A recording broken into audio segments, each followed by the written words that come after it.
Late Illinois Senator Paul Simon once said, "Every 4 years, the chief political reporter for the Des Moines Register becomes the most important reporter in the nation.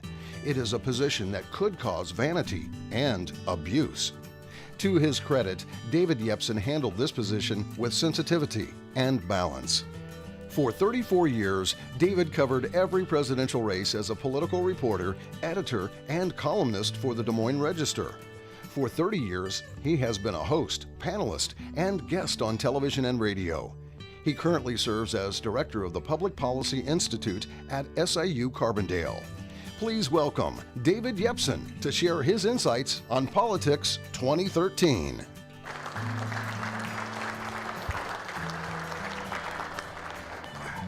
Well, thank you. It's good to be here. I want to thank Dwayne and Nancy for making me the last speaker on a Friday conference, okay? That's good. I mean, I see everybody here going, oh yeah, how long is this guy going to go? It's going to take me 3 hours to get home.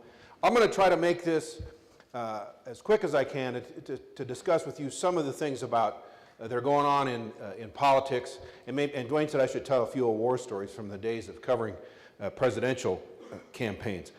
First of all, I don't want to go too long. I had to give a commencement speech one time, and I told the governor of Iowa I had to do that. And he said, and I said, "Do you have any advice?"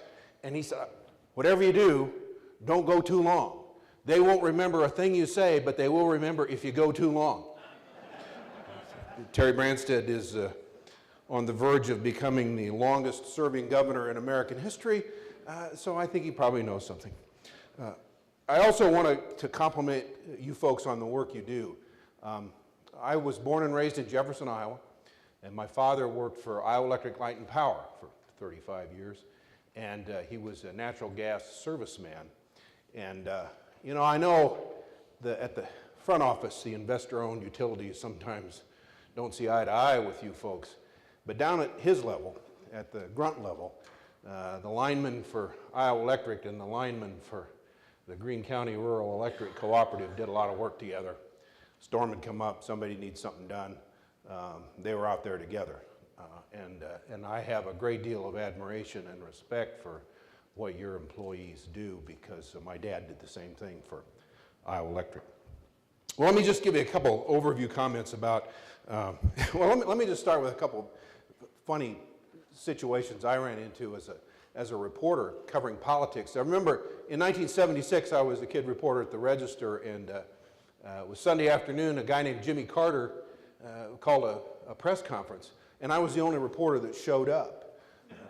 Not many people were interested in what some peanut farmer, former Georgia governor was interested in saying. Had a wonderful conversation with him, and I will never forget. He just sat there the whole time and munched on a handful of grapes, and we had a great conversation. When you're the political covering politics for the Des Moines Register, as that clip from Senator Simon indicated, you know, you have a huge megaphone, and you have you get to meet the best politicians and the best people in American politics, and you can't let it go to your head, because the day after the caucuses, they move on, and the joke was the state chairman, Democratic chairman, said the day after the caucuses, David Yepsen turns back into a pumpkin. And so 2 days after the caucuses, I got a call from Governor Bruce Babbitt, who was snowed in New Hampshire. And he said, "David, I just want you to know I'll always return your phone calls." I said, "Well, thank you, Governor." Pete DuPont once had to deliver, we get inundated by press releases. And front desk called me one day and said, "There's a Pete DuPont press release up here." And I said, "Okay, I'll come up and get it in a few minutes." "No, Governor DuPont is here to give you the press release." I never had a governor hand deliver a press release to me before. One of my favorite stories, I got a lot of these, Dwayne. I got to save time to talk about politics. Phil Graham, was senator from Texas, has a wonderful rural shtick that he did, and people tend to forget he's a PhD in economics. He was at the Iowa State Fair at the Farm Bureau cook-off, chili cook-off, and so I went up to him and I said, "Senator, is the best chili made with pork or beef?" And he kind of looked at me. I said, "Does chili have beans in it or not?" And he looked at me and said, "David, do I look like a fool to you?" So I said, I didn't expect the answer to that, Senator. I was having some fun with you. Joe Biden, one of my favorite stories about covering Senator Biden, we were campaigning in Carroll, Iowa, and he had a lot of events early the next day, and we flew in there, probably got in there about 11:30 at night. And there was Senator Biden, an aide, I was there, and I think one other reporter was there. And we got to this hotel and checked in, and everybody was starved. And we asked the clerk, where can we go get something to eat? And he said, at this hour? He said, well, the Godfather's Pizza is probably still open. And somebody said, well, let's call a cab. He said, you know, we don't have cabs in Carroll, Iowa at 11:30 at night. And the clerk said, well, here, just take my car. And so he hands Senator Biden the keys, but the kid said, now just make sure you're back here by 12:30 because I got a date tonight. So off we get in this guy's car. It's one of these, I think they call him a Judge. It's kind of jacked up in the back, literally had dice in the front. And here's a United States Senator behind the wheel tearing down the streets of Carroll, Iowa with four of us in the car. We go in the pizza joint, get our food, and Joe Biden is just, come on, we got to get back. We got to get back. And Tommy was, okay, we'll get there, Senator. So we ate our pizza. Senator Biden got it. Bring me one to go. So we got back in the car, roared back to the hotel in plenty of time. The senator said, listen, thanks for letting us use your car. I got a pizza for you. And the kid said, oh, that's great. And to make a long story short, I wrote a little blurb about that in a column. Must have been shortly after Biden became vice president, and I got a phone call, and the guy said, "I'm that clerk." I remember that story, and I married that gal. That's one of my more heartwarming stories. The best one, and it's a little off color. Senator Kennedy was out in 1980, was given a speech on about rural issues, and he always had trouble talking about it. He called them families. He had trouble talking about farm families, but they were families. So we went to a little town of Thornton, Iowa, to hear a major farm speech. And of course, with Senator Kennedy, you get a lot of reporters from Boston and New York, and they tend to not wear the right kind of shoes for visiting a farm. But on this occasion, Senator Kennedy was in front of a grain elevator, and they had the usual John Deere tractors. That's one thing they learned. They always put green tractors behind those guys. You don't put yellow ones in Iowa behind a candidate. And grain elevator in the back. It was a nice looking picture. And then you had the senator, and then you had what we call the press riser, which is where all the media people put their cameras. Well, behind the press riser was a hog lot. And during the course of this speech, a couple of hogs had an amorous moment. And now, you know, all of us coming out of rural America, you see this, you know what goes on. But to a network cameraman from New York City, this was a new thing to see. And every one of those cameras, and there must have been a couple dozen on that riser, just turned. Just take photos of a little footage of this for the Christmas jolly reel. even and of course, Senator Kennedy's up there, what's going on? What's going on? And then even he finally sees what is happening back there, and he just roared. He thought it was quite funny, and needless to say, the farm speech did not get a lot of coverage that day. So it was a great experience covering presidential politics, but it was, as people in Iowa can tell you, it was a lot of fun, and you do get to meet a lot of the best in American politics, media people, candidates up close, but it's a serious business. We are talking about the American presidency here, and Iowa's voice in that is an important one, for better or worse. And so it was always something I took with a great deal of seriousness, and I was always grateful to Senator Simon for his kind words. My favorite Paul Simon story, I was to talk to him at a talk show on public TV, mentioned in the clip, and I still had some questions for him, and we were walking out, and he had to go to a UAW regional labor conference downtown in Des Moines. I said, Senator, I got a few more questions, and I'll catch up with you at the next stop.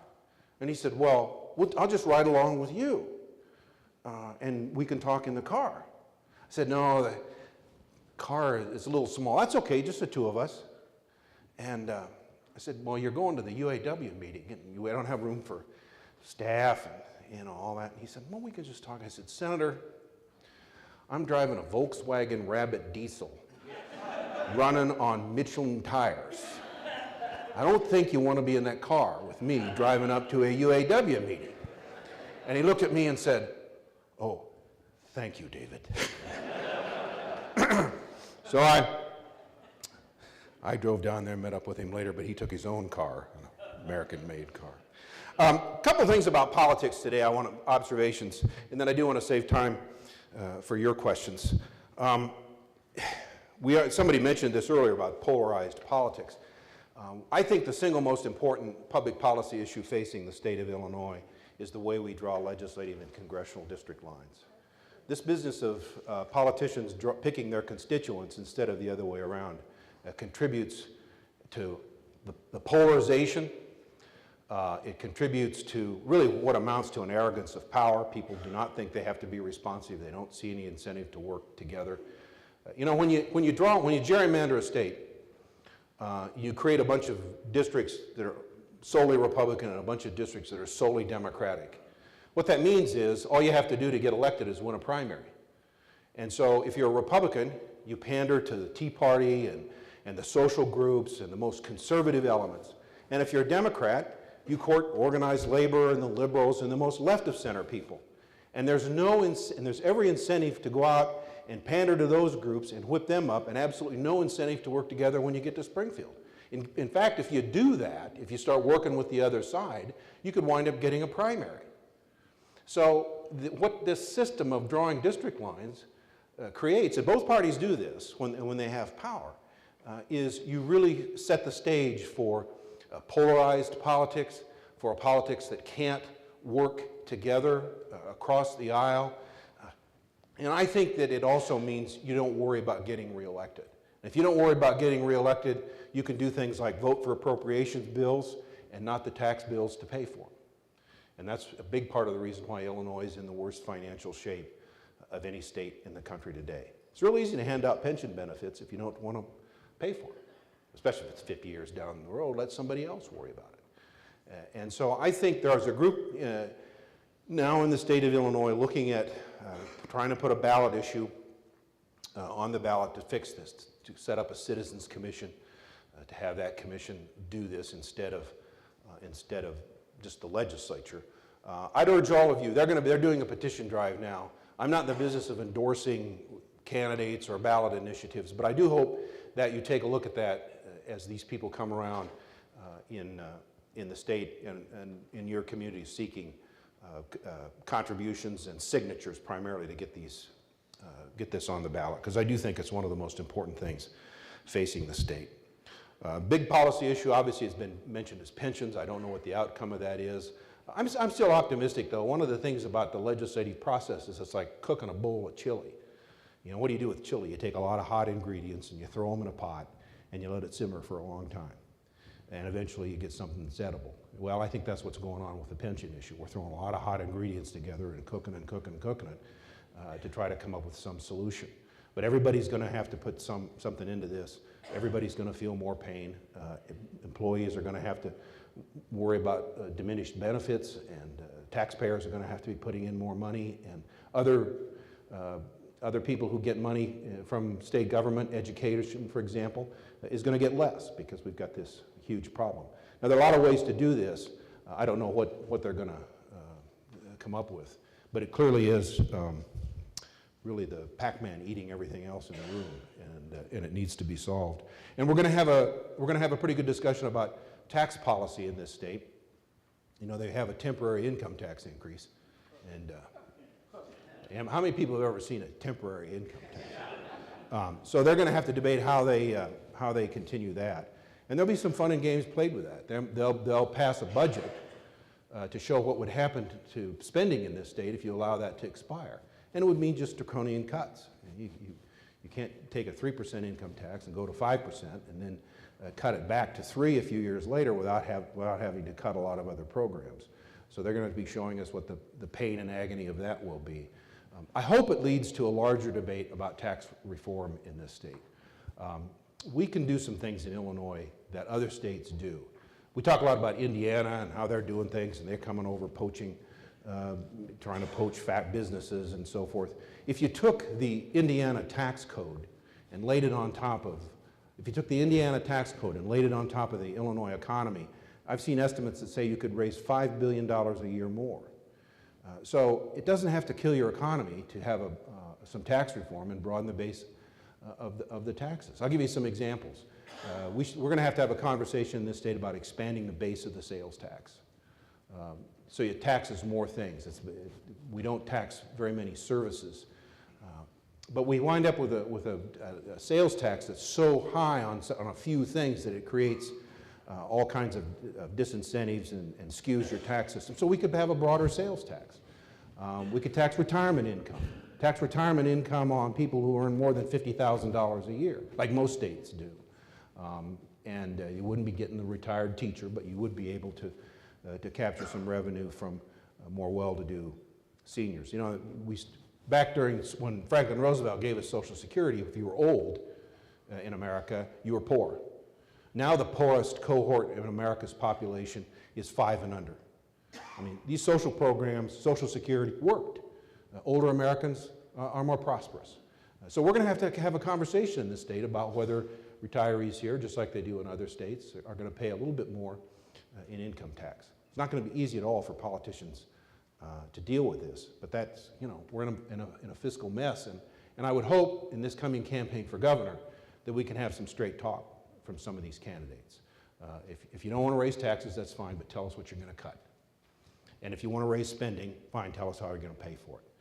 It's what you folks do in your businesses and in your co-ops, and I think it's fair that we insist upon some straight talk from our candidates. Let me give you a couple of forecasts for what I see happening in 2014. I think it could be a pretty good year for Republicans, both nationally and here in Illinois. I say that because the 2014 electorate is going to be a lot different than the electorate that we saw in 2012. There will be fewer young people who go to the polls, and there'll be fewer people from minority groups that go to the polls. Those are people that tend to vote in both of those groups, that tend to vote heavily in presidential campaigns. In 2012, they tended to vote heavily Democratic. If they disappear from the electorate, then you leave the electorate more Republican.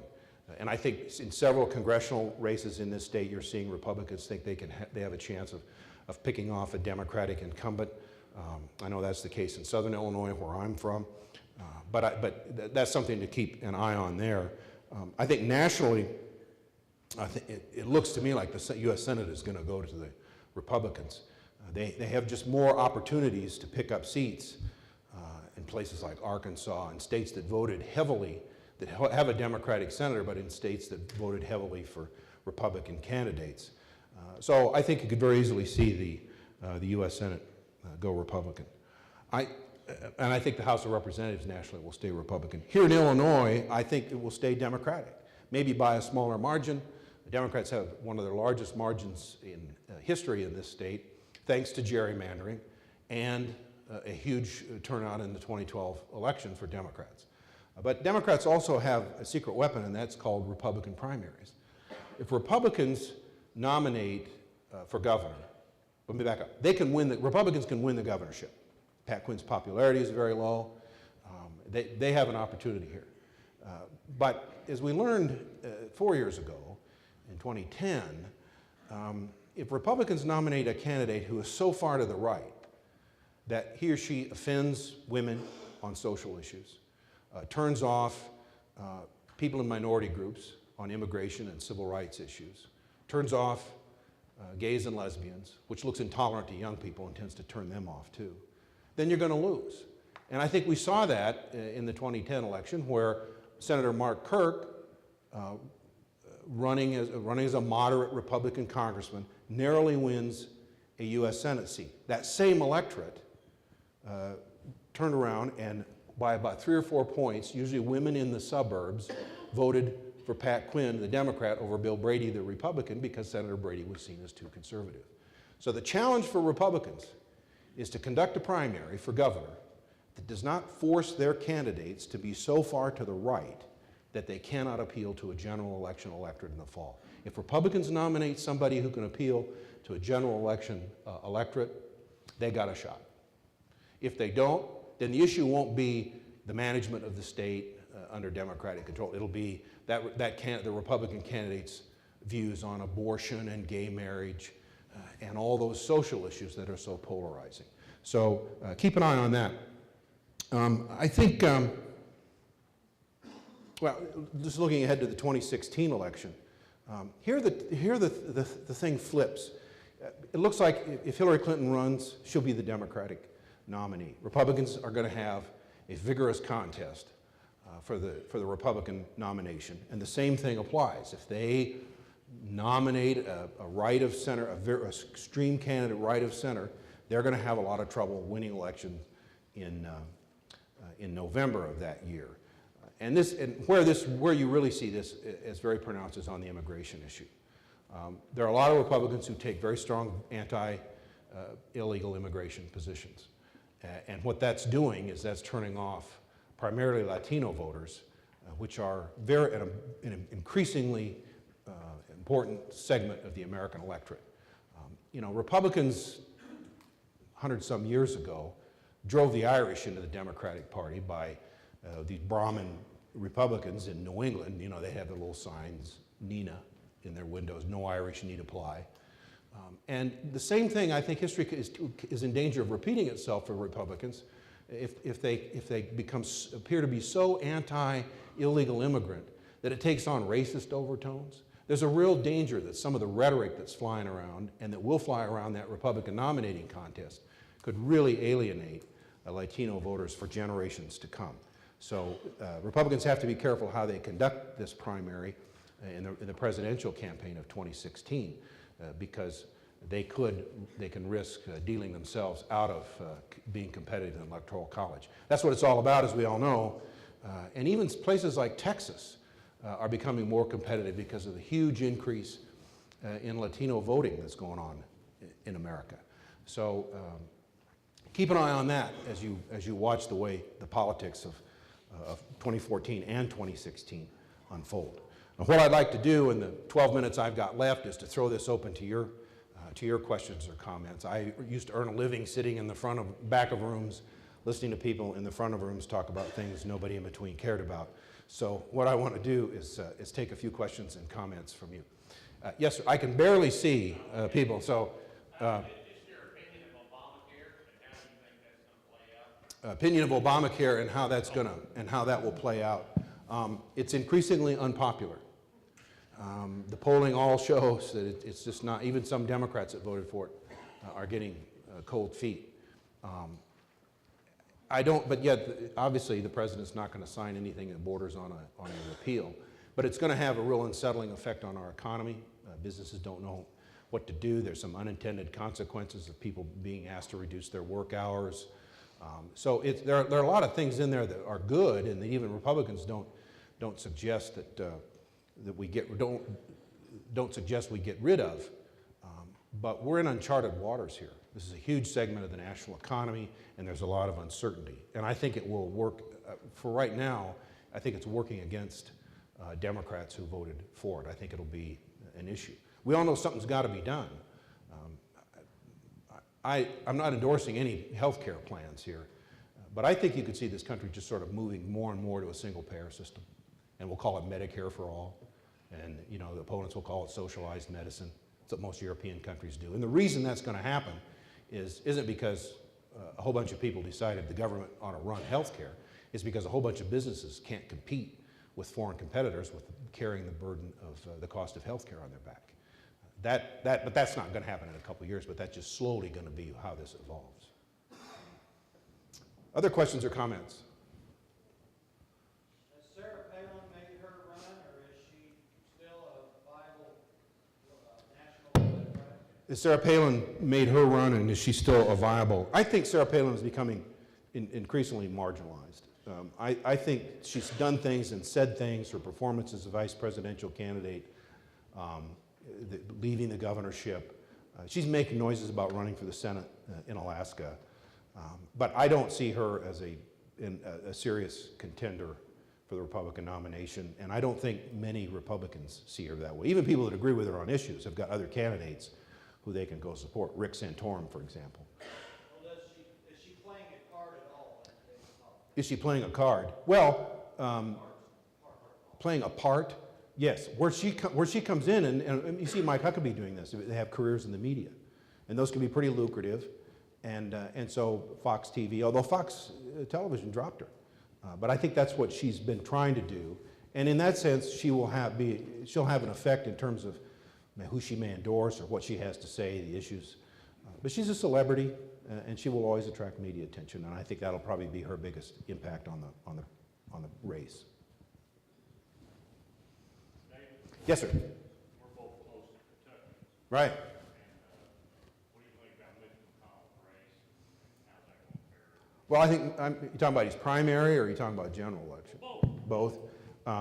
I think that Mitch, one of the things you get when you live in Southern Illinois is a lot of Kentucky TV and TV commercials, and they take the gloves off down there.